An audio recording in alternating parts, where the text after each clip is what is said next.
नहीं आमर तो खरीफ प्रोक्योरमेंट सरी जाइए रबी प्रोक्योरमेंट सरी जाइए मंडीर स्थिति माने मंडी आम विभिन्न जगार मंडीर जो मेन मेन काम गुड़ाक अच्छी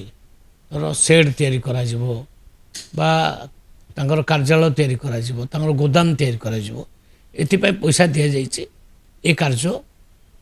आरंभ हो वर्षे 2 वर्ष भितर से सब काम सबुठी स्टार्ट हो ना ना प्रोक्योरमेंट सरीगला थिले आम कौन करवा प्रोक्योरमेंट सरी सारा अलरेडी रबी सरीगला एवं खरीफ सरीगला पुणी खरीफ पाई मध्य रजिस्ट्रेशन आरंभ होगला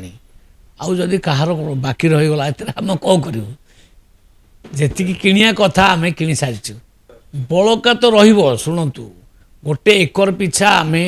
नॉन इरिगेटेड जगह को 13 क्विंटाल आम किणुचु एवं इरिगेटेड जमीन आम 19 क्विंटाल किणुचु तो जदि 19 क्विंटाल जगह 25 क्विंटाल प्रोडक्शन है आउ बड़का तक से निश्चय रहा बड़का किसी पाखे न रही से पुणी चाषी खाइब कौन चाषी तो पुणी खाइबापी तार बिहन रखना तेणु सबुजे बिक्री हो कथाटा जो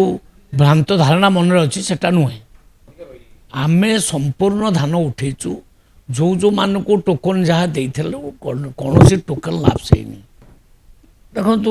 गाइडलाइन तो रही जे माने